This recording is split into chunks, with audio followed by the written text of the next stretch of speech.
James Oliver Curwood was a writer that was renowned for his time.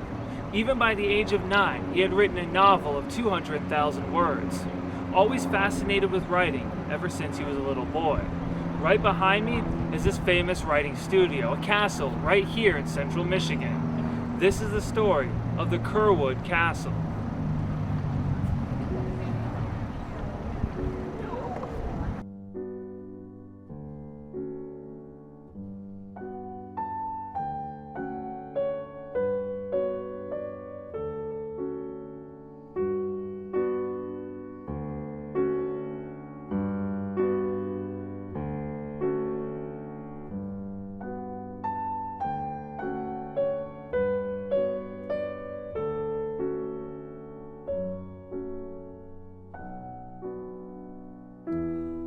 On June 12th in 1878, in the back of a cobbler shop in Owosso, Michigan, Oliver Curwood would be born.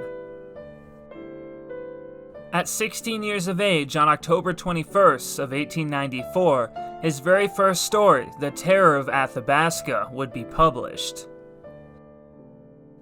It would be published in the Owosso Evening Argus, now known as the Argus Press. It's one of the oldest surviving newspapers in America. Shortly after this, he would be expelled from school. This is where he would begin his life of grand adventure. He would start a bicycle tour of the southern states. At the age of 17, he would travel around in a carriage selling pharmaceutical items and remedies. After 4 years of travel in 1898, he would return to Michigan. He would begin to study at the University of Michigan to become a journalist. But only 2 years later, he would drop out of school and go get a job at the Detroit News-Tribune. In 1907, he would leave his job at the Detroit News-Tribune and move back to Owosso.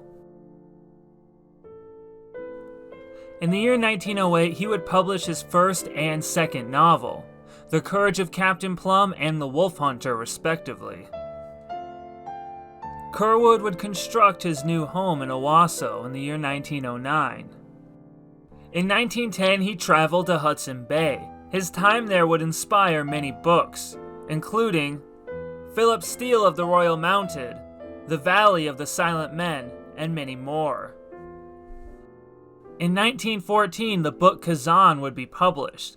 This book, which was written from the perspective of a wolf-dog hybrid in the Canadian wilderness, would be his first major success, selling over 500,000 copies. Just after the book was published, he would go on a hunting trip to the Rocky Mountains. While there, he began stalking a bear. He attempted to kill it multiple times but failed. Eventually, the bear would get the upper hand, and it would seem as if Curwood was about to die. But instead of attacking him, the bear simply walked away and left him alone. This rapidly changed his perspective on hunting for trophies. This experience would cause him to become a huge advocate for nature, and would inspire his 1960 book, The Grizzly King. In 1922, construction on the Curwood Castle would begin. It would finish in the year 1923.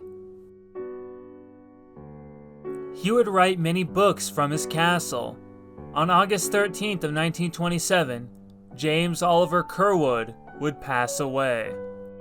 Since then, the castle has been well preserved and turned into a museum. Thousands of visitors, from people to wildlife, come visit the castle and the park that it sits on every year.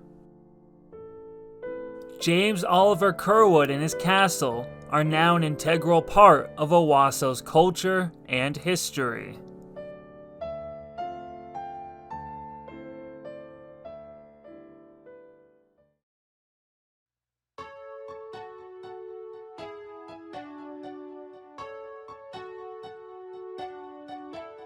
The Curwood Castle is a really awesome place, and as it inspired James Oliver Curwood to write many of his works have inspired many people to go out and enjoy nature.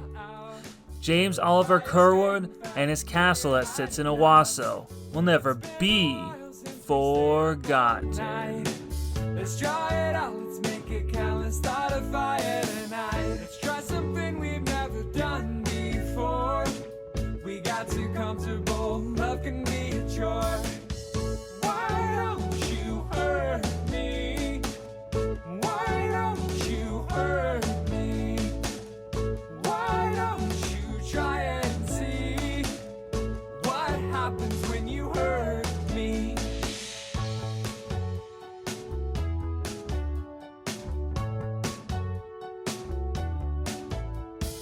There's nothing happening, too much tension here.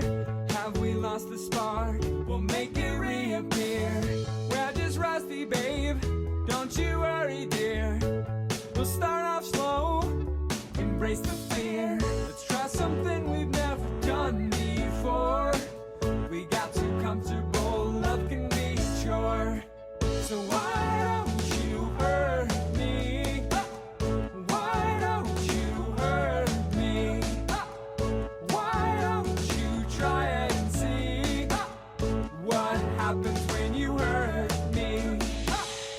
Everything we've ever done before led us here, but there's so much more.